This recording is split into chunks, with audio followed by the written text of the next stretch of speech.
Hey guys, about to install this Della 18,000 BTU mini split, which I'm sure you've seen plenty of videos on these, but I'm putting it into a metal shop. And as you can see, I've already got the inside unit put in, and you're going, oh wait, there's an interior wall. Yeah, I do.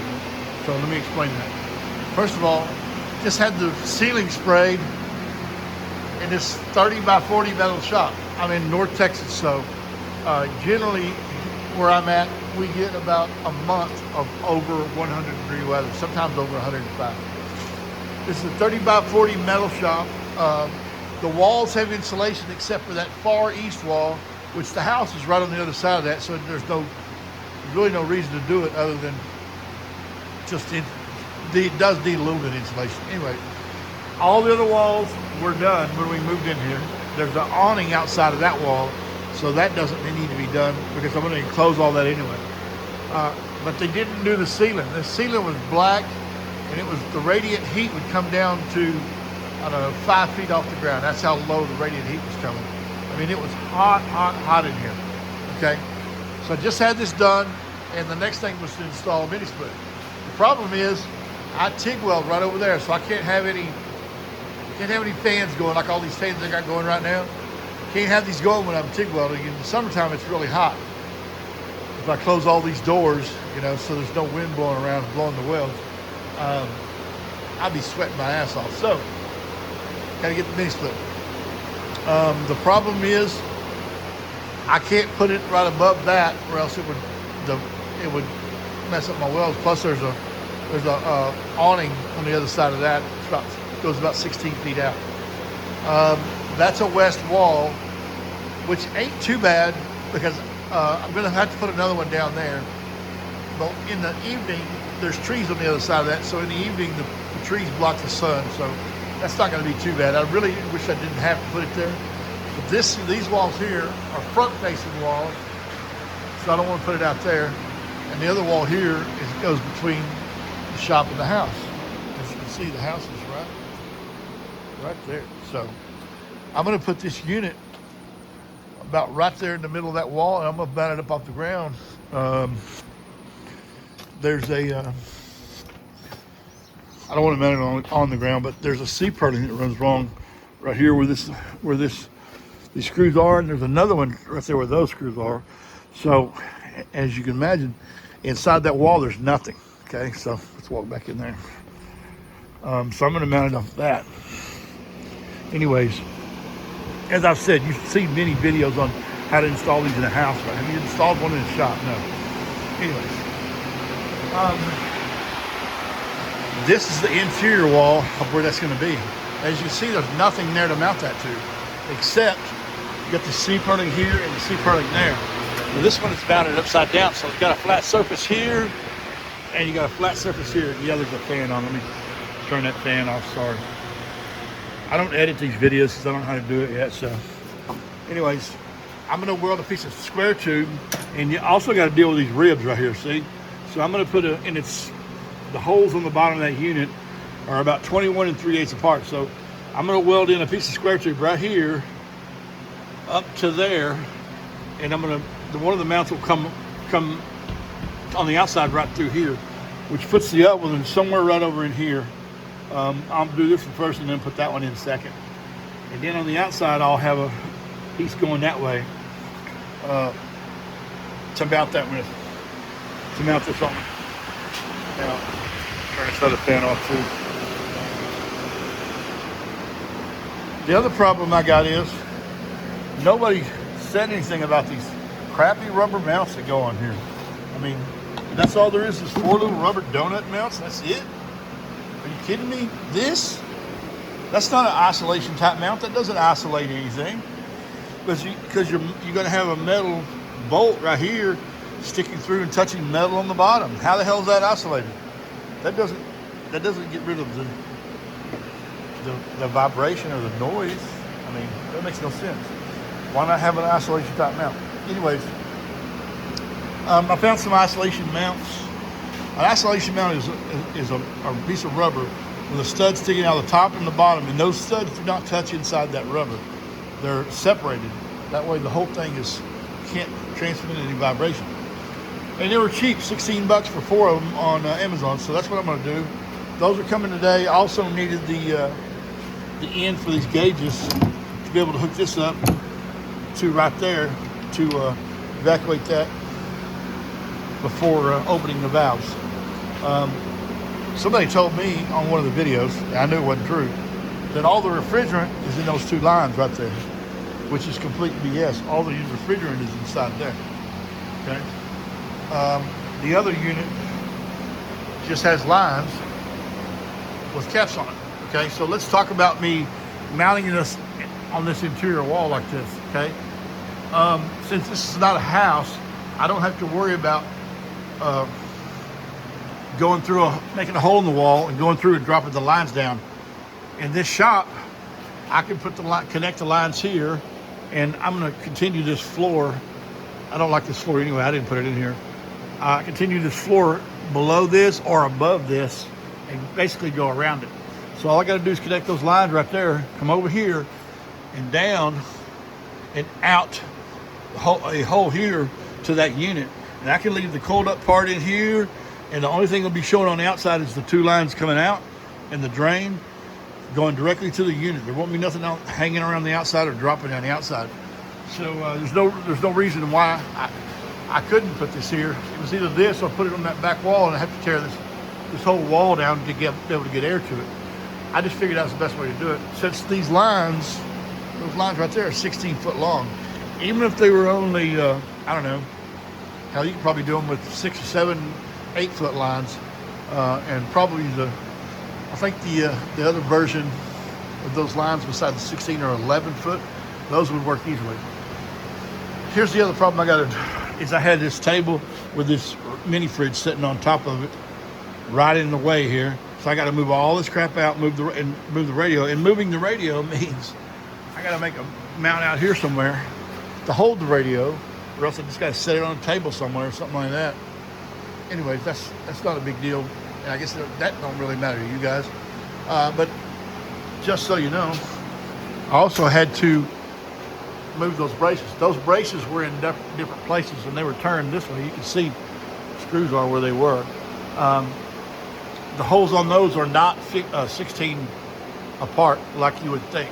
They're 15 and a quarter, something like that. It looks like I missed the bottom screws there, but it's got some really big, giant number 3 headed Phillips screws holding that in. They're real long too. So got a hole there for the line, the drain. I'll tile this up and wrap it all up when I put the lines on it. But this is what I'm doing for now. Mounted that there, and I don't have to worry about the breaker because I've got over here. The breaker box is way over here. It's not too far from it. And another thing that's going to save me a little time is that there's 2 220 breakers right there that go to these old heaters.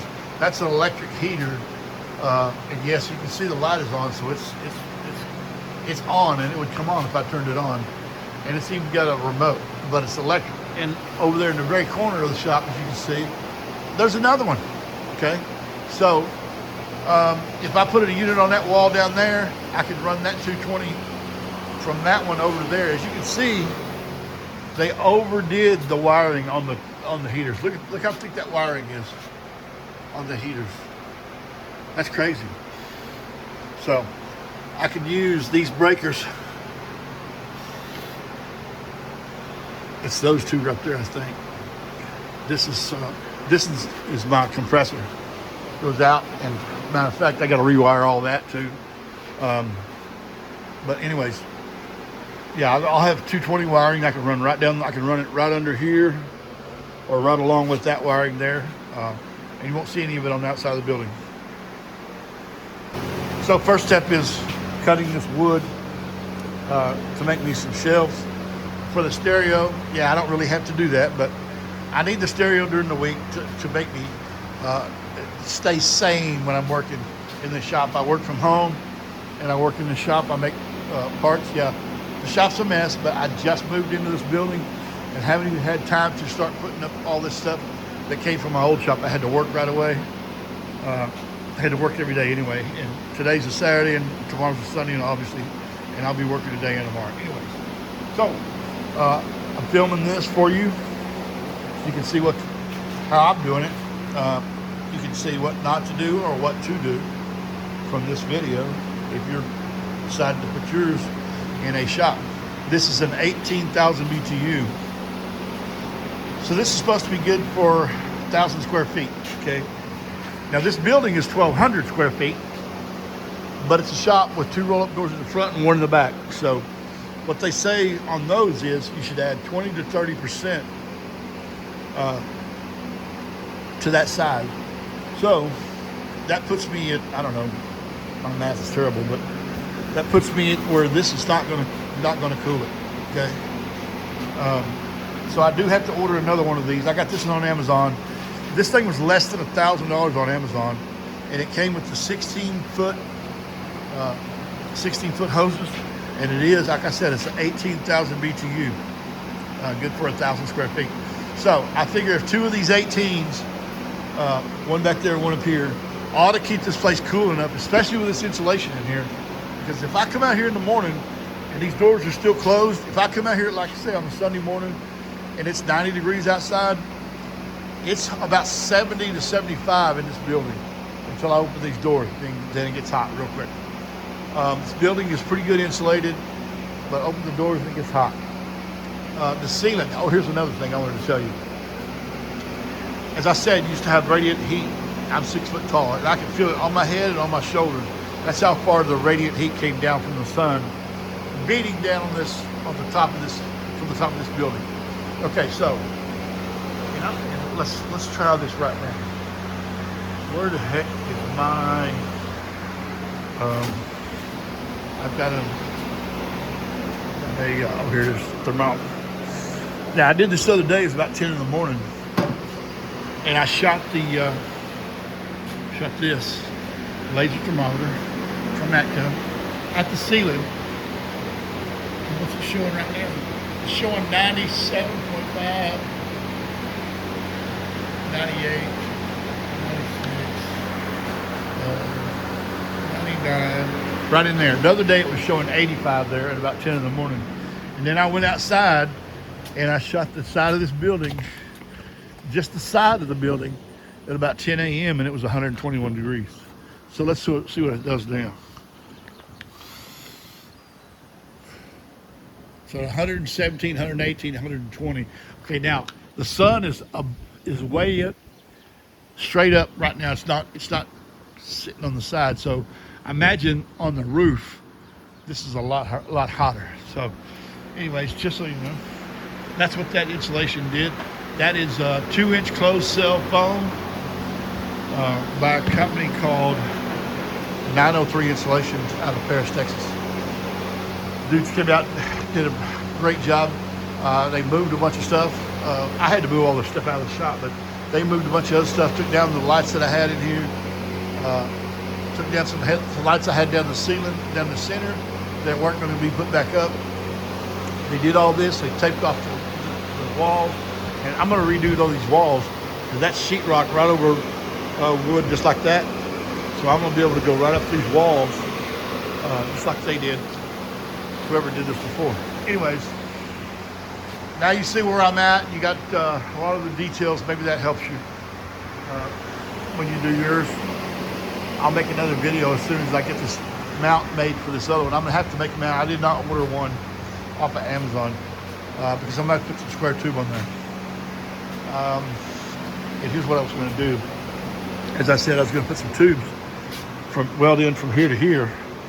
But now what I'm thinking is make those tubes an L shape, a 2-inch square tube, come down here, and another one going straight out with a little bit of a brace right here in the corner for the tube going straight out, where I can make my mounts on it.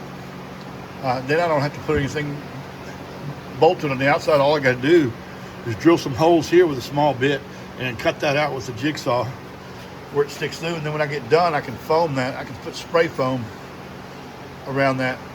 As I said, the problem is I got to move all this crap out of the way. So I'm gonna make a shelf for here, hang my stereo, run some new wire over to the speaker, turn it on. Then I'm gonna move this mini fridge over there. I don't know where it's gonna go eventually, but it needs to damn sure be out of the way at least today. So, peace.